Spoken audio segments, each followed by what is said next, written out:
Hello dear students, this is Kiran, your teacher. Today we are going to know about computers code 402. जैसा कि आप जानते हो मैं बहुत दिनों बाद ये वीडियो दे रही हूँ due to my personal problem. लेकिन हाँ, इस वीडियो में मैं आपको बता दूँ कि कंप्यूटर के कोड 402 में एग्ज़ामिनेशन जो आप 2021 में देने वाले हो उनके लिए बहुत सी चीज़ें रिड्यूस की गई है और उन रिड्यूस सिलेबस में जिन चीज़ों के बारे में बात की गई है वो बता देती हूँ। और साथ ही कम्युनिकेशन स्किल से रिलेटेड मल्टीपल चॉइस क्वेश्चंस इस वीडियो में दे रही हूँ। ठीक है, तो आप देख लो कि इस टर्म में आपको पढ़ना क्या है। पार्ट ए है, that is employability skill. That mean जब आप किसी चीज़ पे काम कर रहे हो, जॉब कर रहे हो या फिर रख रहे हो किसी को, तो आप किन चीज़ों के बारे में बात करोगे। तो वो है unit 1, that is communication skills. Second one is about self management skills. Unit 3, that is basic ICT skills. Unit 4, that is entrepreneurial skills. Unit 5, that is green skills. Part B किसके बारे में बात कर रहा है? तो पार्ट बी के बारे में जब आप बात करने जाते हो तो पार्ट बी जो है सब्जेक्ट स्पेसिफिक स्किल्स के बारे में बात कर रहा है। इसमें आप यूनिट 1 में देखने वाले हो डिजिटल डॉक्यूमेंटेशन, यूनिट 2 में देखने वाले हो इलेक्ट्रॉनिक स्प्रेडशीट, यूनिट 3 में देखने वाले हो RDBMS, that is relational database management system, unit 4 में देखने वाले हो web applications and security. That mean part B में आप 4 यूनिट्स पे काम करने वाले हो। पार्ट सी जो है वो प्रैक्टिकल वर्क है। Practical work written test and viva होता है। Written test that mean practical exam जो आप देते हो लैब में, कुछ थ्योरेटिकल चीज़ें उसमें हो सकती हैं, उसके लिए मैंने दे दिया यहाँ written test. And part D जो होता है वो आपका प्रोजेक्ट वर्क होता है, जो आप अपने स्टडी के दौरान क्लासरूम में, जैसे अभी ऑनलाइन एजुकेशन है, इस दौरान जो आप करते हो। अब मैं आपको बता दूं, यहाँ जो मैं मल्टीपल चॉइस दे रही हूँ ये है आपके कम्युनिकेशन स्किल से रिलेटेड चीज़ें। तो पहले मैं आपको बता दूं कि ये है क्या। यूनिट 1 कम्युनिकेशन स्किल है क्या। ये बहुत ही इम्पॉर्टेंट चीज़ है। जब भी आप कम्युनिकेट करते हो, किसी से बातचीत करते हो, कुछ बताते हो, कुछ जानना चाहते हो, तो कम्युनिकेशन स्किल्स बहुत ही मैटर करता है किसी भी फील्ड में। तो यहाँ मैं आपको बता दूं कि मोस्ट इफ़ेक्टिव मेथड जो है कम्युनिकेशन का वो है क्या, उसे मैं एक्सप्लेन करने वाली हूँ इस वीडियो में, तब आप आगे जाओगे। आप देख रहे हो यहाँ पर मैंने MCQs लिया है, ऑलमोस्ट 14 MCQs दे रही हूँ। जिनके पास बुक है आप वहाँ से चेकआउट करना, और नहीं है तो यहाँ मैं दे रही हूँ, प्लीज़ आप देखना शुरू करो। Which is the following is not an element of communication with in the communication process cycle. आपने देखा मैंने यहाँ नॉट को अंडरलाइन किया है कि इनमें से कौन सी वो चीज़ है जो नहीं है कम्युनिकेशन साइकिल के लिए ज़रूरी। रिक्वायरमेंट जो है वो नहीं है इस चीज़ की, that is time. Time limit नहीं होता कम्युनिकेशन स्किल में। आप अपनी चीज़ को बताना चाहते हैं तो आप बताइए। हाँ, ये आप कह सकते हो कि कम टाइम में बहुत इफ़ेक्टिव वे में आप बताइए। तो उसके लिए मैं आगे क्वेश्चन देने वाली हूँ। दैट मीन स्पेसिफिक रहिएगा आप, तो आप बहुत कम टाइम में, थोड़े से टाइम में आप अपनी चीज़ को कम्युनिकेट कर सकते हैं दूसरे के साथ। अब देखो यहाँ पर कि टाइम ज़रूरी नहीं है, लेकिन ये चीज़ ज़रूरी है कब, जब नॉट नहीं होगा। दैट मीन इनमें से कौन सी चीज़ ज़रूरी है कम्युनिकेशन स्किल के लिए, तब ये तीनों चीज़ें ज़रूरी होगी। That mean channel, receiver and sender. Receiver का दैट मीन कोई सुनने वाला तो होगा, कोई बोलने वाला तो होगा। और चैनल किस माध्यम से बात कर रहे हैं। चैनल का मतलब वो टेलीविज़न चैनल की बात नहीं कर रहे हैं। दैट मीन आप फ़ोन पे बात कर रहे हो, या लेटर लिख के बात कर रहे हो, या ईमेल दे के बात कर रहे हो, कौन से माध्यम से बात कर रहे हो। यहाँ पर चैनल का मतलब माध्यम, medium. Okay, your next question, you need to apply for leave at work within method of communication will you use। इनमें से कौन सा मेथड आप इस्तेमाल करोगे लीव के लिए जब आप काम कर रहे हो, तो इनमें से कौन से वो मेथड का इस्तेमाल कर रहे होगे। वैसे मैं पहले आंसर बता दूं, इसमें जो अवेलेबल आंसर है उसमें से आंसर है ईमेल। जैसे आप बोल सकते हो, आप लेटर लिख के, फ़ोन करके, कॉल करके भी बता सकते हो, बहुत से ऑप्शन अवेलेबल हैं आजकल। लेकिन यहाँ पर जो ऑप्शन अवेलेबल है उसमें आंसर है ईमेल। जैसे मैंने बोला, आप फ़ोन कॉल भी बोल सकते हो, एप्लीकेशंस बोल सकते हो। जैसे आप स्कूल में लीव लेते हो तो आप क्या करते हो, एप्लीकेशन देते हो। तो यहाँ एप्लीकेशन नहीं था, इसलिए आंसर है ईमेल। अब ये तीन चीज़ें क्या हैं, ये तीन चीज़ें भी आज के टाइम पे ज़रूरी है। लेकिन हाँ, आप छुट्टी के लिए एप्लीकेशन लोगे तो वहाँ पे इसका इस्तेमाल नहीं करते हो।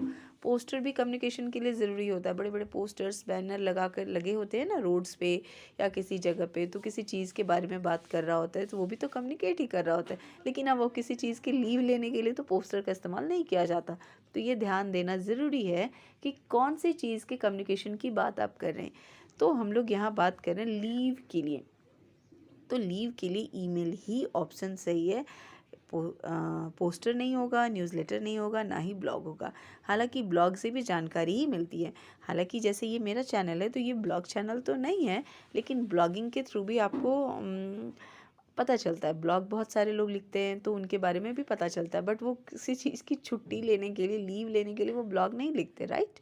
तो ये ध्यान देना ज़रूरी है, मैं बार बार आपको बोल रही हूँ। और हाँ, आप वीडियो बंद करके सिर्फ नोट्स नहीं बनाओगे, आप सुनोगे तभी आपको समझ में आएगा। फिर से मैं बता दूं, लीव लेने के लिए ईमेल इसमें अवेलेबल है, इसलिए मैंने बताया। बट ईमेल की जगह फ़ोन कॉल हो सकता है, एप्लीकेशन हो सकता है। जैसे कि मैंने लीव लिया था तो मैंने कॉल ही किया था मैनेजमेंट को कि मुझे थोड़ी परेशानी है, इसलिए मैं इस वक्त ऑनलाइन वर्क भी नहीं करा रही थी आप लोगों को, राइट। लेकिन हाँ, ये चीज़ भी कम्युनिकेशन के लिए ज़रूरी है, पर कौन से कम्युनिकेशन के लिए ज़रूरी नहीं है? तो लीव के लिए ये ज़रूरी नहीं है, बट मैंने ऐसा नहीं कहा कि ये ज़रूरी नहीं है। Okay, now your next question, by which action can sender send their messages. इनमें से कौन सा वो एक्शन है जिसके थ्रू सेंडर जो है मैसेज सेंड कर सकता है? तो वैसे तो आप किसी चीज़ को रीड करके भी बता सकते हो। पहले मैं सबके बारे में बता दूं, मुझसे बात करो तो मैं तो सभी के बारे में बताऊंगी कि ये वो सब तरीके हैं जिसके थ्रू आप जो है मैसेज या फिर एक सेंडर जो है वो मैसेज भेज सकता है। लेकिन हाँ, आप आंसर की बात करो तो रीडिंग दिया गया है, बट मैं एक बार सबके बारे में बता देती हूँ। That is gesture. जेस्चर है क्या? फर्स्ट ऑप्शन है दैट इज़ जेस्चर। फिर से मैं थोड़ा क्लीन करूँ, आंसर दिस इज़, बट मैं एक बार सबको एक्सप्लेन कर रही हूँ। जेस्चर का मतलब होता है कुछ ऐसी चीज़ जो कि आप करते हो जिससे सामने वाले को पता चलता है। जैसे something that you do that shows other people what you think और फील। तो कुछ ऐसा आप करते हो जिससे सामने वाले को पता चलता है कि क्या आपको हो रहा है। जैसे आप बहुत कांप रहे हो, विंटर का सीज़न है, तो उससे सामने वाले को क्या पता चलता है कि आपको ठंड लग रही है या फिर आपको शायद फीवर है। बाकी लोगों को नहीं लग रही है बट आपको बहुत ज़्यादा लग रहा है। तो क्या पता चलने वाला है कि भाई आपको फीवर है, और आपको बहुत ठंड के दिन में गर्मी लग रही है, तो वो भी लोग समझेंगे कि आप ऐसे एक्शन कर रहे होगे अपने चीज़ों के थ्रू कि लगेगा कि आपको बहुत गर्मी लग रही है। तो सामने वाले को समझ में तो आ जाएगा ना, वो है जेस्चर। एक स्पीकिंग बोलकर भी आप किसी चीज़ को एक्सप्लेन कर सकते हो। एक ही चीज़ को आप बहुत स्लोली बोल सकते हो, बहुत लाउडली बोल सकते हो, बहुत चिल्ला सकते हो उस पर। तो आपके बोलने के तरीके से भी चीज़ें एक्सप्रेस होती हैं, राइट। नेक्स्ट, मैंने वैसे आंसर तो बता दिया है, फिर से मैं बता दूं, आंसर इज़ रीडिंग। बट हाँ, राइटिंग के द्वारा भी कुछ लिख के भी एक्सप्रेस कर सकते हो। अगर आपके पास ऑल ऑप्शन होगा तो मैं तो सलाह दूंगी कि आप ऑल पे टिक करो, राइट। इसलिए मैंने सभी को एक्सप्लेन किया है। Next question number 4, which of the following is an example of oral communication. इनमें से कौन सा एग्जाम्पल है ओरल कम्युनिकेशन का? आप ध्यान देना, ये वर्बल नहीं है, ओरल है, यानी बोलकर। तो आंसर तो सिंपल है, फ़ोन कॉल। फ़ोन कॉल ही बोलकर आप करते हो, बात करके करते हो। बाकी ये सब जो है ना, जो रिटन कम्युनिकेशन की बात हम करें, not verbal, this is written communication. Sorry, मैंने यहाँ ओरल कम्युनिकेशन के बाद जो बोला था, फिर से मैं एक्सप्लेन करूँ क्लीन करके। अगर आप ओरल कम्युनिकेशन की बात कर रहे हो, that is phone call, okay. बाकी ये तीन चीज़ें वो रिटन कम्युनिकेशन का हिस्सा है। पहले भी मैंने ईमेल के ऊपर बताया था ना कि अगर आप लीव लेते हो तो ईमेल के थ्रू लेते हो, अगर और ऑप्शन अवेलेबल होता तो वो भी आप बताते। Your next question, what are the types of words we should use for verbal communication. कौन सा वो वर्ड है जब हम बोल रहे हो? वर्बल भी दैट मीन ओरल कम्युनिकेशन का ही हिस्सा होता है। जब हम किसी से बोल के बात कर रहे हो, बातचीत कर रहे हो, जैसे इस वक्त मैं वर्बल कम्युनिकेट कर रही हूँ आपके साथ, अगर मैं इस वक्त बहुत ऐसे वर्ड का इस्तेमाल करूँ जो बहुत टफ हो, जो कॉमन बोलचाल की भाषा में इस्तेमाल ना होती हो, तो आपके लिए समझना मुश्किल हो जाएगा। तो सिंपल सी चीज़ है कि वर्बल कम्युनिकेशन में हम सिंपल वर्ड का इस्तेमाल करेंगे। Answer is simple, okay. तो ये है आपका आंसर। जब वर्बल कम्युनिकेशन कर रहे होंगे हम लोग, तो हम लोग सिंपल वर्ड्स का इस्तेमाल करते हैं, ठीक है। अब बाकी चीज़ें क्या हैं वो मैं आपको एक्सप्लेन कर दूं। आंसर तो आपने देख लिया। अब ये क्या है, एक्रोनिम्स जैसे होता है ना, फुल फॉर्म आपने पढ़ा, एक वीडियोस भी मैंने डाले हैं, एक क्या A to Z के एक्रोनिम्स के वीडियोस भी मैंने डाले हुए हैं। तो वो क्या है, वैसे करके आप बात नहीं करते हो कॉमन बोलचाल की भाषा में हम सॉरी डियर। अब नेक्स्ट है टेक्निकल। सॉरी, मेरी गली की हालत बहुत बुरी है। नेक्स्ट भी आप समझ लो, दैट इज़ टेक्निकल। तो टेक्निकल टर्म का इस्तेमाल आप कब करते हो या कोई भी कब करता है, तो जो टेक्निकल टर्म को जानता हो। और ये बहुत इंटरेस्टिंग सा चीज़ है, इसे भी आप सुन लो, जार्गन, JARGONS।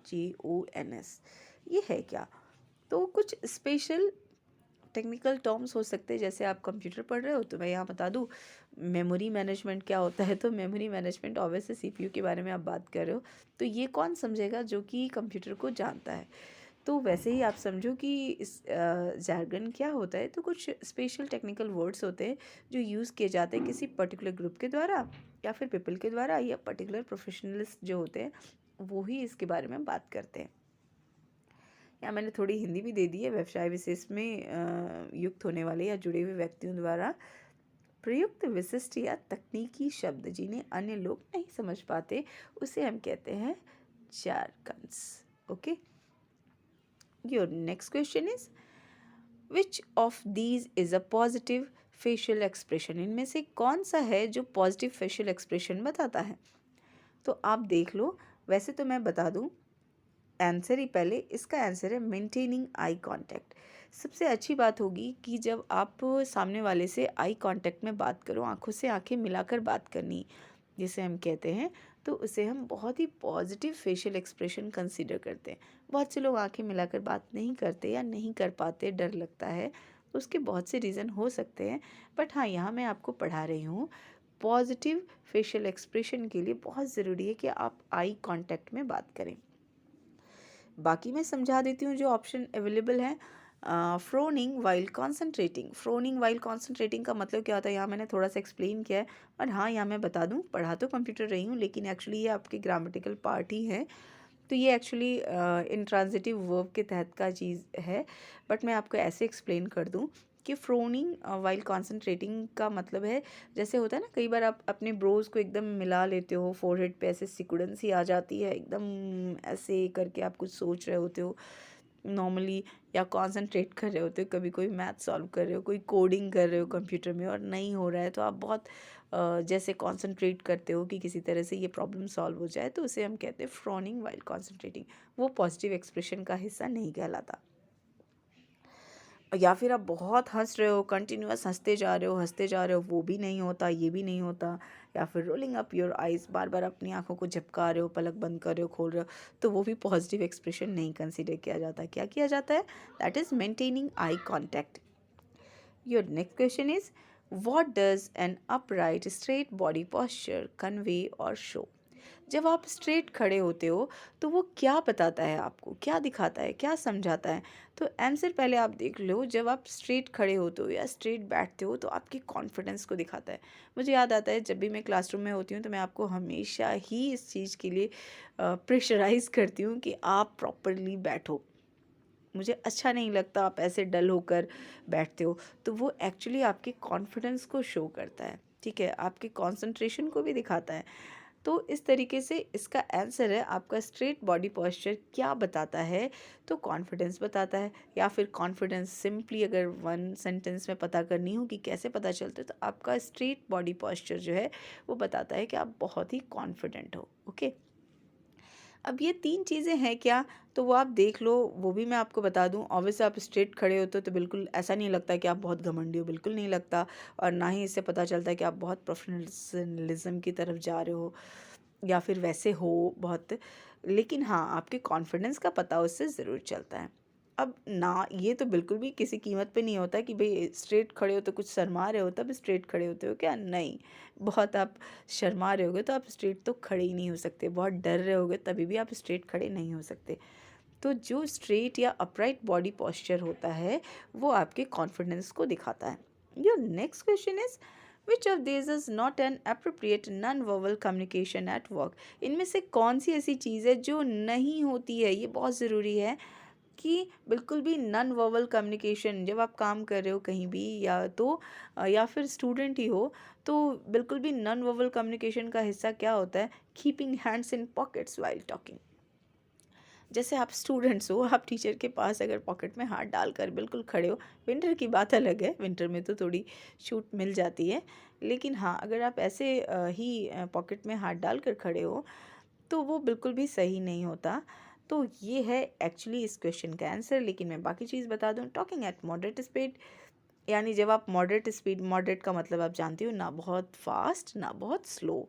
बहुत स्लो भी बोलोगे तो एकदम लोगों को नींद आ जानी है, और बहुत फास्ट बोलने से लोगों को समझ में नहीं आनी है। तो मॉडरेट आप बोलिए, ना बहुत तेज़ ना बहुत स्लो।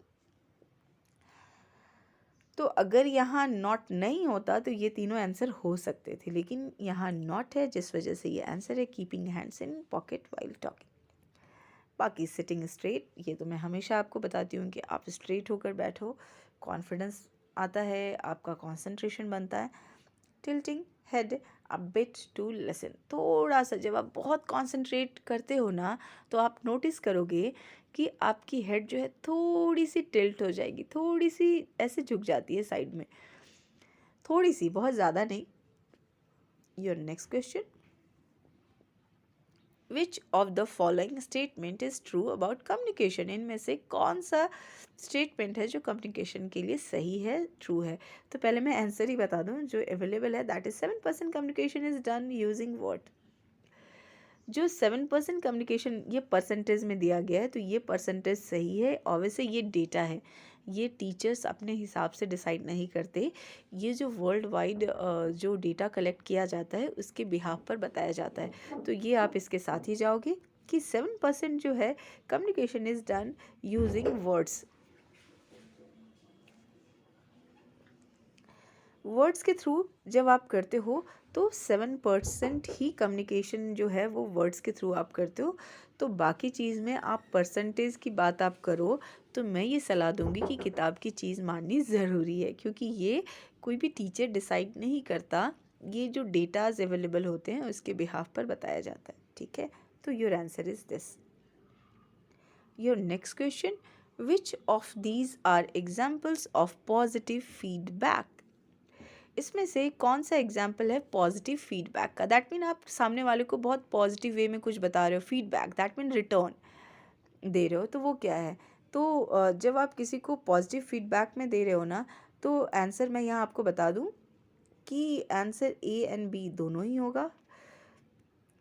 जैसे दिस वन, डी में मैंने डाल दिया है ए एंड बी, अगर आप बुक देख रहे हो तो वहाँ पर थोड़ी सी मिस्टेक है, बट मैं यहाँ आपको दे रही हूँ। तो पहले आप देख लो कि excellent, your work has improved, बहुत अच्छा, आपने पहले से बहुत अच्छा काम किया है, तो ये बहुत पॉजिटिव फीडबैक होता है। दैट मीन टीचर ने आपको कहा कि पहले से आपने बहुत मेहनत की। Like next, I noticed your dedication towards the project, मैंने नोटिस किया है कि आपका डेडिकेशन जो है आपके प्रोजेक्ट में क्या है। वैसे मैं आपको यहाँ बता दूँ, ये किसी सेंस अदर सेंस में भी हो सकता है, शायद इसलिए आपके बुक में दिया गया है कि जैसे कई बार मैं इसे बोलने के तरीके में बताकर दिखाऊं कि हाँ, I notice your dedication towards the project, that mean ऐसा हो सकता है कि मैं थोड़ा व्यंग कर रही हूँ कि हाँ मैंने देखा है तुम बिल्कुल पढ़ते नहीं हो और बिल्कुल भी कुछ नहीं करने वाले हो, लाइक ऐसा भी हो सकता है। लेकिन हाँ, अगर मैं ऐसे बोलूँ, oh yes I noticed your dedication towards the project या वर्क, बिल्कुल मैंने नोटिस किया है तुम बहुत डेडिकेटेड हो अपने प्रोजेक्ट को लेकर। तो एक ही सेंटेंस को बोलने के तरीके से भी कई बार डिफ्रेंशिएट किया जा सकता है। ओके, अभी तो मैंने यहाँ आंसर ए एंड बी दोनों डाला है, लेकिन हाँ कई बार ये ऑप्शन अवेलेबल नहीं होगा, तो आंसर सिर्फ आपका एक होगा। ठीक है, क्योंकि ये सेंटेंस कई तरीके से बोला जा सकता है। ओके, ध्यान रखना। Your next question, which of these are examples of negative feedback? Negative, कुछ बुरा बोलना हो तो फिर आप कैसे बोलते हो, वो आप देखो। I hate to tell you this but your drawing skill is poor, बिल्कुल यही सेंटेंस है जो बिल्कुल निगेटिविटी से भरा हुआ है। ये तीनों में फिर भी दोनों में थोड़ी पॉजिटिविटी तो दिख रही है, थोड़ी क्या बहुत दिख रही है। एक बार आप देख लेना, ये क्या कहता है, हालांकि इस क्वेश्चन में ये आंसर नहीं जाता है क्योंकि यहाँ पर दिया गया है कि निगेटिव फीडबैक कौन सा है, तो उसके आंसर में यही होगा। ये दोनों क्या कहता है, you can surely improve your drawing, that mean ये तो पॉजिटिव हो गया ना, हाँ हाँ बिल्कुल आप सुधार सकते हो अपनी ड्राइंग, तो ये तो पॉजिटिव के लिए हो गया। फिर है these are good drawing but you can do better, ये बहुत अच्छी ड्राइंग है लेकिन तुम इससे भी अच्छा कर सकते हो। ठीक है, तो ये दोनों जो है पॉजिटिव फीडबैक में आएगा, बट क्वेश्चन क्या पूछ रहा है, निगेटिव फीडबैक, तो इसका आंसर होगा दिस वन। ओके, अब बात मैं करूँ next question, that is which of the following are effective component of good feedback. फिर से आपको मैं बता दूं गुड फीडबैक का कौन सा इफेक्टिव कंपोनेंट है। ध्यान रखना तत्व, एलिमेंट, कंपोनेंट की जगह तत्व या एलिमेंट, दैट मीन तत्व तो मैं हिंदी में बता रही हूँ आपको। जैसे यहाँ पॉजिटिव के लिए सेंटेंस पूछा था, ओके दोनों में आप देख लेना। पॉजिटिव फीडबैक के लिए यहाँ पर क्या था, सिर्फ एग्जाम्पल उन्होंने पूछा था, और इस सेंटेंस में कंपोनेंट दे रही हूँ, ध्यान से आप देखना। Which of the following are effective component of good feedback, good feedback का कौन सा इफेक्टिव कंपोनेंट है, तो ये दो आंसर हैं आपके, direct and honest and specific. ठीक है, ये तो आपके पॉजिटिव कंपोनेंट हैं जिसके थ्रू पता चलता है, दैट मीन आप किसी को पॉजिटिव कॉम्प्लीमेंट दे रहे हो या फीडबैक दे रहे हो, तो इन चीज़ों का ध्यान रखना ज़रूरी है। दैट मीन आप बिल्कुल सीधे सीधे बोलो, ऑनेस्टी से बात करो और स्पेसिफिक हो। ऐसा नहीं कि किसी चीज़ के बारे में बात करनी है और किसी और चीज़ के बारे में आप फीडबैक दे रहे हो, ऐसा नहीं। तो ये 3 एलिमेंट हैं, आप इसे छोटे से क्वेश्चन आंसर के लिए भी रखोगे कि इफ़ेक्टिव कंपोनेंट क्या है गुड फीडबैक के लिए या फिर पॉजिटिव फीडबैक के लिए। तो डायरेक्ट एंड ऑनेस्ट होना ज़रूरी है, स्पेसिफिक होना ज़रूरी है। Your next question, question number 13, that is which of these is not a common communication barrier?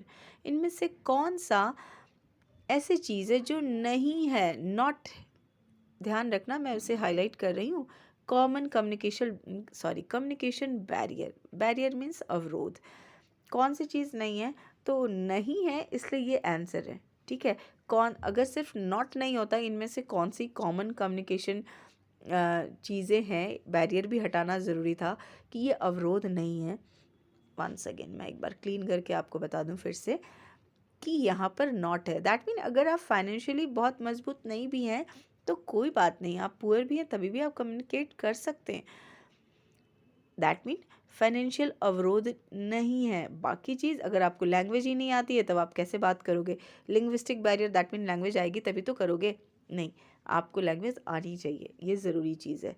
फिर वैसे इस आंसर के लिए ये चीज़, तीनों चीज़ें ज़रूरी नहीं है। ध्यान रखना कि कौन सी चीज़ें कम्युनिकेशन बैरियर नहीं है, यानी आपको किसी से बात करनी है तो फाइनेंशियली आप अमीर हो या गरीब हो, वो मैटर नहीं करता, लेकिन आप समझो कि आपको लैंग्वेज नहीं आती, जिसको लिंग्विस्टिक बैरियर बोलते हैं, तो आप कैसे बात करोगे, हिंदी में बात करनी, हिंदी आती ही नहीं है तो कैसे बात करोगे, इंग्लिश में बात करनी, इंग्लिश आती ही नहीं है तो कैसे करोगे। तो लिंग्विस्टिक बैरियर, दैट मीन आपको लैंग्वेज आनी चाहिए, किसी से कम्युनिकेट करना है जिस भी लैंग्वेज में, वो लैंग्वेज आपको आनी चाहिए। इंटरपर्सनल बैरियर, दैट मीन आप खुद कॉन्फिडेंट नहीं हो, आप आपस में बातचीत करने में आप फ्री महसूस नहीं करते हो, तब भी आप बात नहीं कर सकते हो, तो ये होना ज़रूरी है। ऑर्गेनाइजेशनल बैरियर, तो कई बार क्या होता है ना कि आपको बातचीत करनी तो आती है, लेकिन अगर वहाँ पर एमडी को बात करनी है तो उसके एम्प्लॉय जो है वहाँ बात नहीं कर सकते, क्योंकि वो एक ऑर्गेनाइजेशन है और उसके हेड को बात करनी है, तो उसके छोटे लेवल के जो लोग हैं उस ऑर्गेनाइजेशन की, वो बात नहीं कर सकते। फिर से मैं क्लीन करूँ, फिर से मैं बता दूँ कि ये इनमें से कौन कम्युनिकेशन बैरियर नहीं है, तो फाइनेंशियल बैरियर नहीं है। ठीक है, लेकिन ये तीनों चीज़ें बैरियर हैं, खाली नॉट हट जाएगा तो फिर ये तीनों चीज़ें होंगी। ओके, इस क्वेश्चन का आंसर फिर से मैं बता दूं, financial barrier. Your next question, sorry मुझे लगता है मैं यहीं रोक दूं आपको, इतने ही क्वेश्चन तक, आगे मैं नहीं ले जा रही हूँ क्योंकि वीडियो का साइज़ लगता है थोड़ा बड़ा हो रहा है, और आप 13 नंबर क्वेश्चन तक ही रखो, नेक्स्ट वीडियो में मैं देखती हूँ मैं आपको आगे कहाँ तक ले जाती हूँ। चलो आज के लिए बस इतना ही, have a nice day, take care, bye.